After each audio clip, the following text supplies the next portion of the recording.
തേച്ചു പീഡിപ്പിക്കാൻ പൂഴി വേണ്ട, തേച്ചു മിനുക്കാനും പൂഴി വേണ്ട. ഏറ്റവും ആധുനികമായ മെഷീനറിയിൽ ഹൈബ്രിഡ് വാഷ് ചെയ്ത ജിയോ സാൻഡും ജിയോ മിക്സ് കോൺക്രീറ്റും. ശിശുദിനത്തിൽ കുട്ടികളും വയോജനങ്ങളും ചേർന്ന് പിണറായി വെസ്റ്റ് ക്ഷേത്ര പരിസരത്ത് മരങ്ങൾ നട്ടുപിടിപ്പിച്ചു. മരം നടീൽ ഉദ്ഘാടനം ഹരിത കേരള മിഷൻ ജില്ലാ കോർഡിനേറ്റർ ഇ.കെ. സോമശേഖരൻ നിർവഹിച്ചു. പിണറായി വെസ്റ്റ് സി മാധവൻ സ്മാരക വായനശാലയുടെ നേതൃത്വത്തിലാണ് പിണറായി AKG ഹയർ സെക്കൻഡറി സ്കൂളിലെ പരിസ്ഥിതി ക്ലബിന്റെയും SPC യൂണിറ്റിന്റെയും പിണറായി വെസ്റ്റ് അങ്കണവാടിയുടെയും സഹകരണത്തോടെ പരിപാടി സംഘടിപ്പിച്ചത്. മരം നടീൽ ഉദ്ഘാടനം ഹരിത കേരള മിഷൻ ജില്ലാ കോർഡിനേറ്റർ ഇ.കെ. സോമശേഖരൻ നിർവഹിച്ചു. ഒരു സാധനവും വളരാത്ത വിധത്തിൽ കാറ്റിങ്ങനെ വന്നു വരും. മറ്റൊന്നെന്താ, കടലിൽ നിന്ന് വരുന്ന കാറ്റിൻ്റെ ഒരു പ്രത്യേകത ഉപ്പ് രസമുണ്ട്.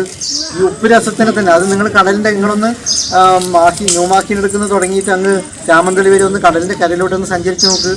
ഇപ്പം തെങ്ങ് മുഴുവൻ പോയി. Ward member K. വിമല അധ്യക്ഷത വഹിച്ചു. പരിസ്ഥിതി club coordinator PV Prabhakaran master, SPC officer N. Prajosh master, anganwadi teacher CP Sajitha, വായനശാല ഭാരവാഹികളായ advocate V. Pradeepan, KP Ramakrishnan എന്നിവർ സംസാരിച്ചു.